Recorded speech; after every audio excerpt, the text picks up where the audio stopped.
tries after starting the season 0-2. Also 8-1 against the number over that span, as they do cover that number in this one. This was actually a pick'em, so easy money there on the Bengals, who come away with the W and draw even with Tennessee at 7-4 on the season. That 7-4 mark, the same as last season when they represented the AFC in the Super Bowl. Again, Mixon did not play in this one, sat the game out with a concussion.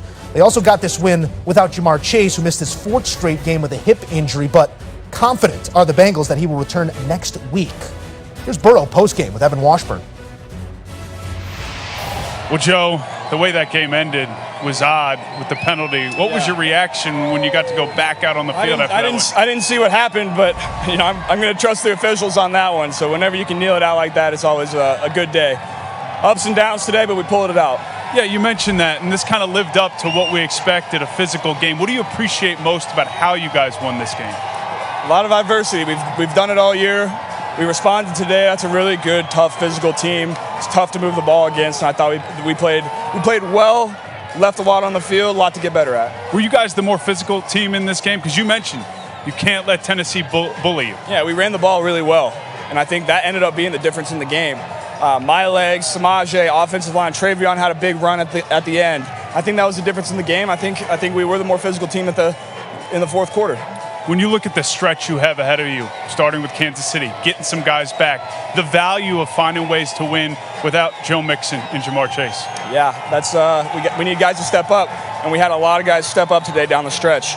Big moments, big-time players make big-time plays in big-time games, and we're starting to see the emergence of some guys that maybe didn't have opportunities in the past, and now they're getting their opportunities, and they're really making the most of it. Congrats on the win, Joe. Thanks. Thanks. All right, so the Bengals feeling themselves heading into a big-time matchup in Week 3 of that AFC Championship game. All that action coming your way on CBS. As you take a look at the splits, Weeks 1 and 2, the story there, Burrow on his back, not on the graphic, is the number of times he was sacked in those first two games. They kept him relatively clean since, 7-2 with 291 per and 20 touchdown passes. Rematch of Super Bowl 50 on tap between the Broncos and the Panthers. These two franchises in far different places. Only one playoff between them combined.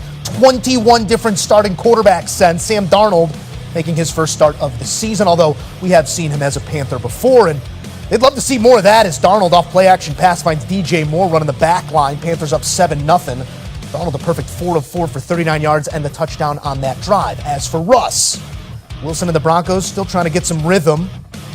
A sound run game should help. Latavius Murray dancing his way for a nice 52-yard gain. Broncos into Panthers territory. Longest rush this season for Denver. It's actually their first rush over 20 yards this season. There's a lot of stats like that because they've been terrible.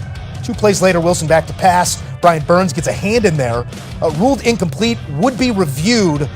Call overturned, ruled a fumble, recovered by Carolina. Panthers take over. Then mid-third, stop, drop, and roll.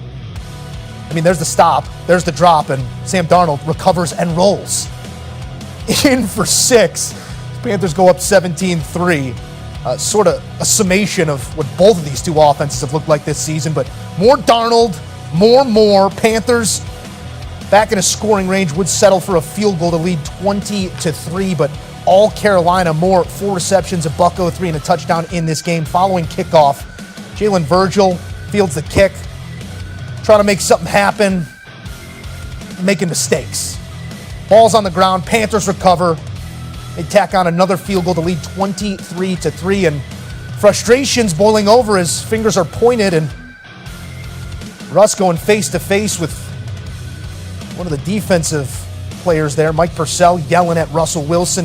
That is a locker room clearly divided right now as the Panthers go on to win it 23-10. Denver falling to 3-8 on a season that began with nothing but promise. You add Russell Wilson to a roster that appeared to be ready to at least contend for playoff positioning, and here you are at 3-8 after getting completely controlled by a Carolina team that's been hapless over the past few weeks, but here they are coming up with a multi-score win over the Denver Broncos.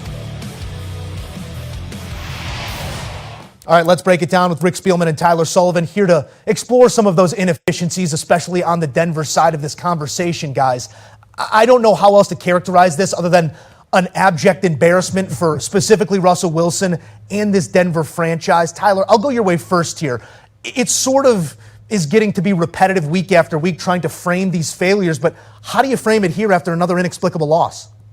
Yeah, no, this is one of the most disappointing teams in NFL history. I mean, you go back to this offseason, we were talking about them potentially winning this division and going on to win a Super Bowl. It was under that same narrative of Tom Brady going to Tampa Bay, Matthew Stafford going to Los Angeles, and the impact those quarterbacks can have automatically in year one. We're seeing that that's not always the case. It seems like this is an abject failure all the way around. Not only does it feel like the Denver Broncos went over with Russell Wilson, but it also feels like they went over at the head coaching spot too. And again, that's another one where you thought there was so much promise there. Nathaniel Hackett was the offensive coordinator for Aaron Rodgers during his MVP runs. Now you pair him in Denver with Russell Wilson. You think you're about to take off, and you just seem to go 0 for 2 on two of the most important positions in the NFL at the head coach and the quarterback spot. And for me, it just feels like there's no way out when you look at the Russell Wilson situation. You look at that contract. I mean, he has over $100 million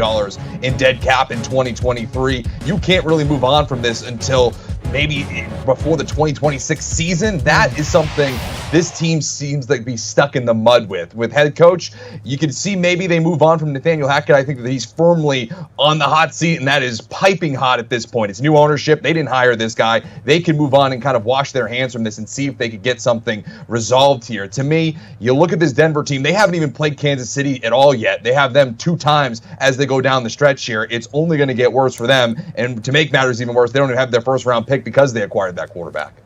Rick, you've sat at these tables before, these conference room tables where the hard conversations have to be had. What are the conversations between Sundays in Denver right now? Wow, I'm sure there's a lot of conversations going right now around the conference table, as you refer to. I usually sat at a small desk when I was sitting there talking with the ownership about issues going on. But just watching Denver, it's almost painful to watch them play offensive football right now. And to go into Carolina, and I give credit to Steve Wilks. I think he deserves a chance to get serious consideration because Carolina is competitive week in and week out for the most part with what they've had to work with. But you look at Russell Wilson. I know they got injuries up front on the offensive line. He was sacked 3 times. They lost 2 fumbles. He doesn't throw for over 200 yards again today. Latavius Murray had that long run, but they can't run the ball.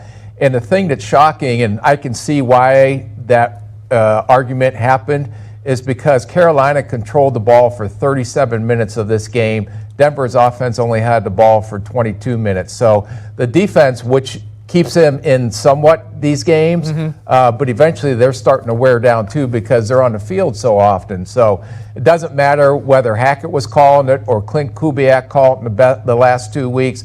This looks like just a mess out there in Denver, especially from the offensive standpoint.